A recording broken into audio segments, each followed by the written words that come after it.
Bonjour à toutes et à tous, très content aujourd'hui de vous retrouver dans une toute nouvelle vidéo avec, vous le voyez derrière moi, le nouveau Dacia Bigster hybride 4x4. Et justement, ça tombe bien, puisqu'il ne s'agit pas d'un essai classique, mais d'une aventure 4x4 qui va nous emmener assez haut en altitude dans un refuge. Il y aura également l'interview de plusieurs pilotes du Dakar, ainsi qu'une nuit dans un shelter. Allez, c'est parti! Voilà la destination. 680 km d'autonomie et si je ne dis pas de bêtises, voilà, on a au total, là c'est juste un petit trajet, une petite étape, on a 1h03 de trajet. Nous voici désormais arrivés à La Sambuie. On va partir pour 20 minutes de off-road avec en ouvreur, vous le voyez au fond, le Dacia Sandrider. On va s'approcher tout de suite pour que vous puissiez voir un petit peu plus en détail le véhicule qui a roulé au Dakar. Utilisant du carburant de synthèse, disposant d'un châssis tubulaire et d'une carrosserie en fibre de carbone, le Sandrider 4x4 est équipé d'un V6 3 litres biturbo qui développe 360 chevaux à 5000 tours minute pour un couple de 539 Nm. Il est associé à une boîte séquentielle à 6 rapports et les pneus sont des BF Goodrich de 37 pouces. On a le talkie, le SSV devant qui nous ouvre la route, le mode lock qui est ici sélectionné et on est parti pour une vingtaine de minutes de montée. Ça commence vraiment très tranquillement. On est parti. Voilà, je vous dirais même qu'avec une Spring ici on passe. Vous avez aussi donc un menu tout terrain au sein de ce Bigster avec les inclinaisons. Et voici le Sandrider qui arrive.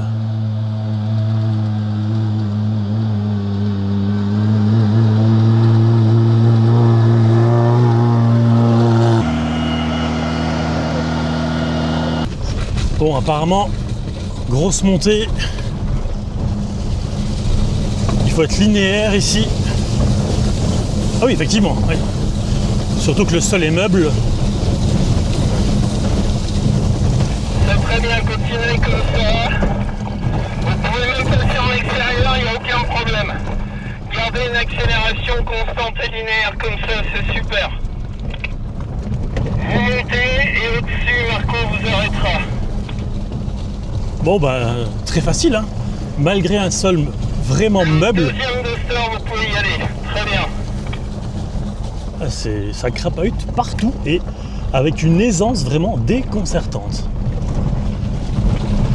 Petite vue aussi des collègues au loin qui sont en train de passer le virage avec une vue juste magnifique. Villard qui se serre ici, serrez-vous là. Et revoici le Sandrider.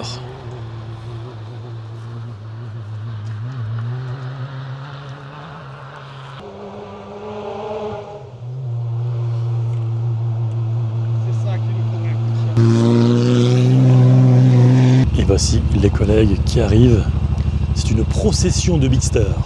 Là, il faut mettre du gaz et surtout maintenir une allure stable.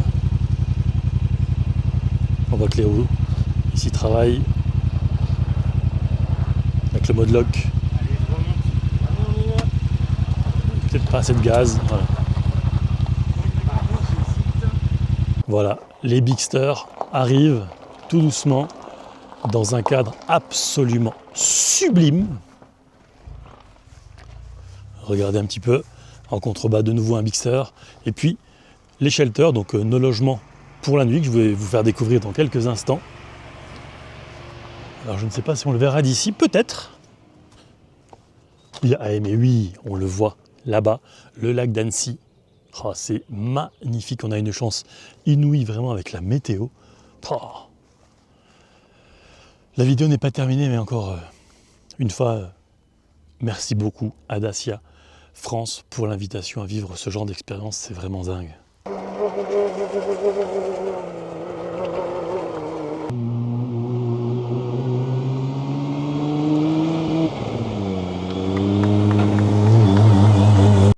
Voilà comment on gare un Dacia Sandrider.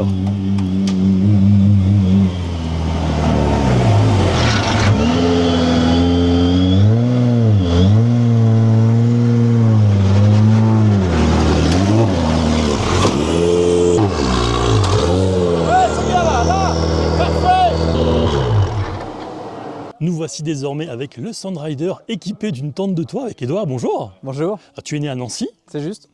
Comment passe-t-on de l'aviron à la moto puis à la voiture, s'il te plaît? L'aviron, c'est tout simplement en suivant les copains. Et à Verdun, il n'y avait pas 40 sports possibles, c'était le foot ou l'aviron. Moi, le sport co, c'est pas mon truc. Donc j'ai suivi les copains et c'est comme ça que je suis tombé dedans. Et j'ai adoré ça, j'en ai fait voilà, pendant 7 années. Mais par contre, la passion, c'était clairement la moto, c'est le désert, le Dakar. Donc dès que j'ai pu, je suis passé avec un moteur entre les jambes. Comment vient-on à cette discipline qu'est Ok. le rallye? Alors, moi, j'y suis venu tout simplement graduellement parce que économiquement, c'est quand même pas à la portée de tout le monde. Il a fallu quand même accumuler quelques salaires avant de pouvoir se payer le premier rallye. Et j'ai choisi le rallye des Pharaons en Égypte, donc c'était en 2005, toujours en moto. C'était vraiment ça que je voulais. Et moi, je voulais faire le Dakar en moto, ce qui a été fait en 2012. Et donc voilà, moi, j'ai commencé par l'Égypte. Ok. Et quelle est selon toi la qualité principale requise pour faire justement un rallye? En tant que pilote ou copilote? Tu es copilote, donc on va parler de copilote. La flexibilité mentale. C'est-à-dire être capable de gérer l'imprévu à l'instant T, parce qu'on a beau se faire tous les films qu'on veut dans la tête, et ça ne se passe jamais comme c'est imaginé. Et il faut prendre les bonnes décisions à l'instant T. Et même quand c'est des erreurs, il faut les assumer et savoir ne jamais rester bloqué sur un scénario. Donc on a vraiment besoin de garder l'esprit vif toute la journée. Ok. Tu as été vainqueur en 2021 du Dakar en tant que copilote avec Stéphane Peter Hansel. Oui. Tu as également gagné une victoire d'étape du Dakar l'année dernière avec Nasser, C'est juste. au sein du véhicule qui est derrière toi. Oui. Quel est le sentiment juste après une victoire comme celle-ci avec Dacia?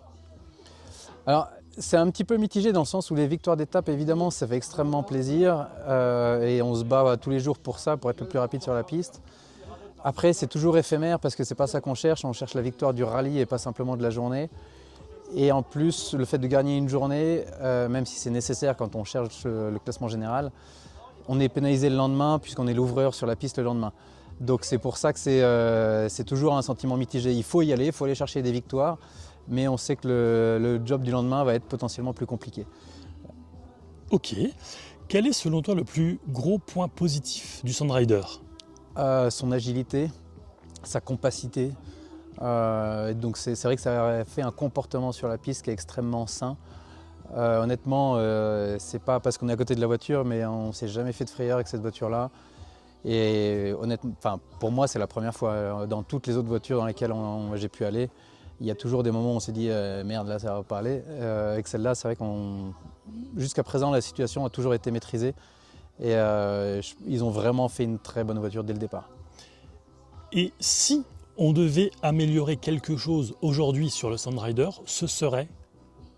Probablement encore un peu d'ergonomie dans le cockpit, parce que ça c'est toujours un argument qui arrive au fond de la liste. Et donc là-dessus, nous qui sommes dans le cockpit pendant 6, 8 heures, 10 heures par jour, il y a toujours des choses qu'on aimerait différentes.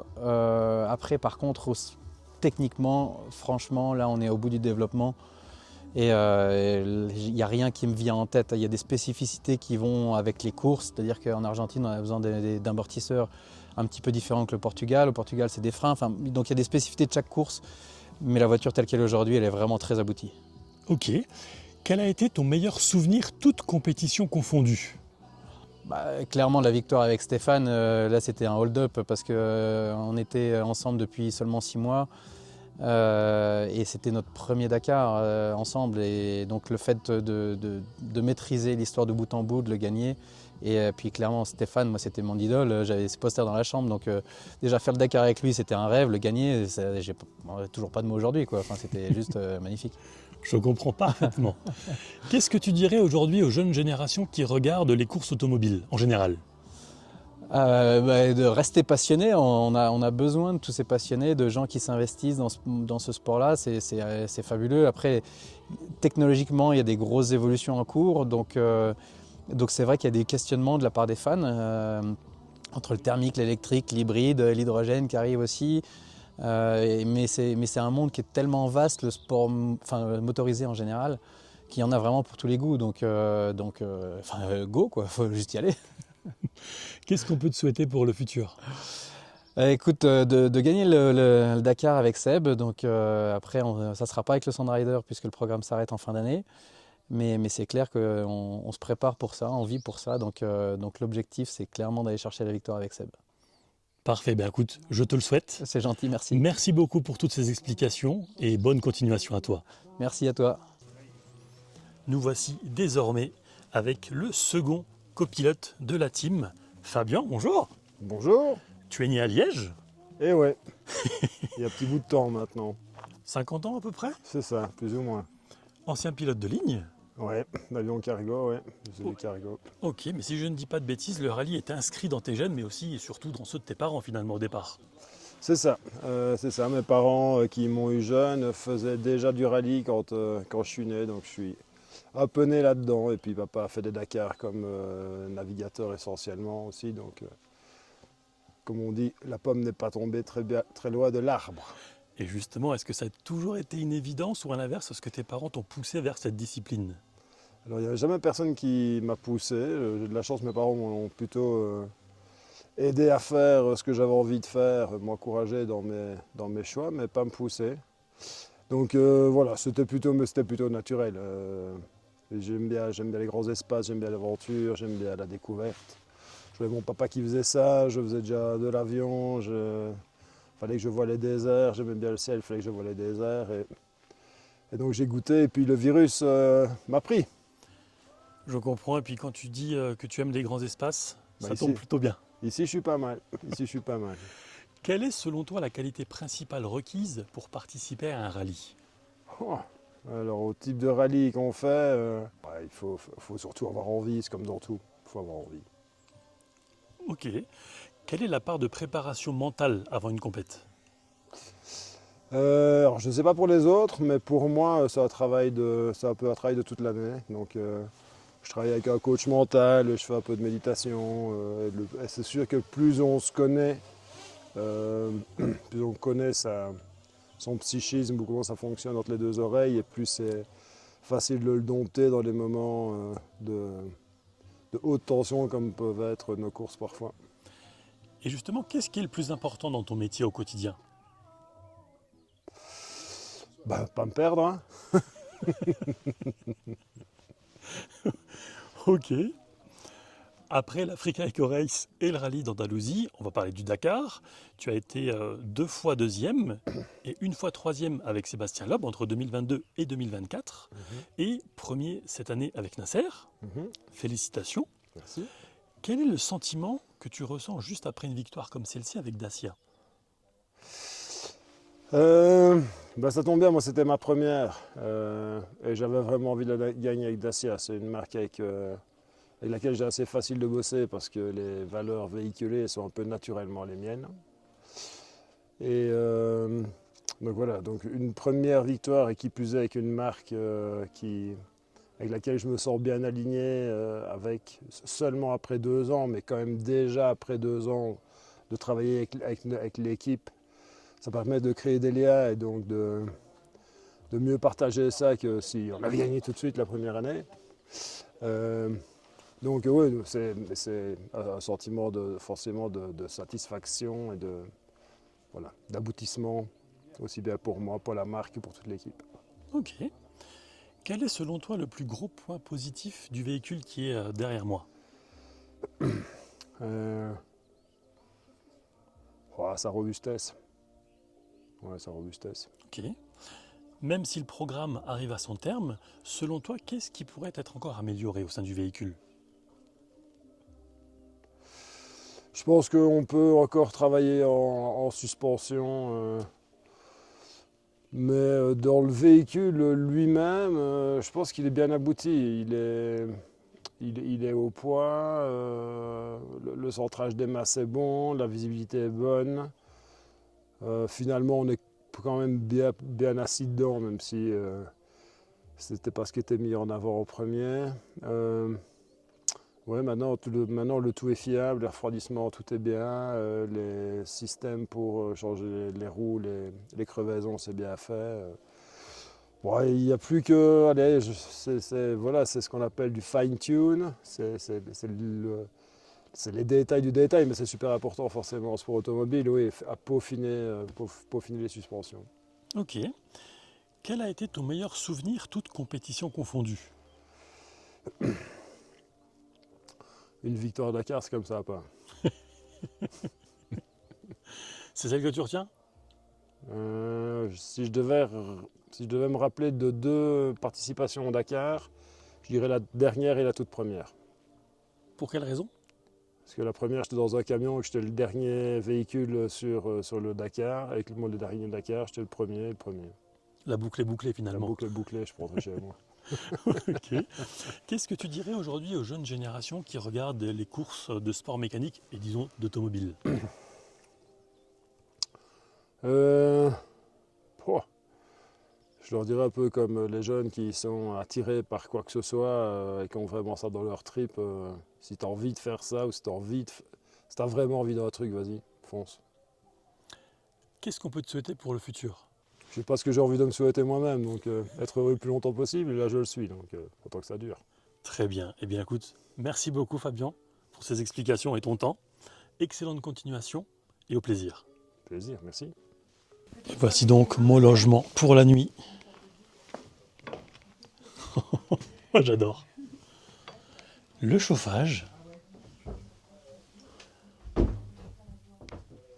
Oh, c'est extraordinaire. La vue, elle est complètement dingue.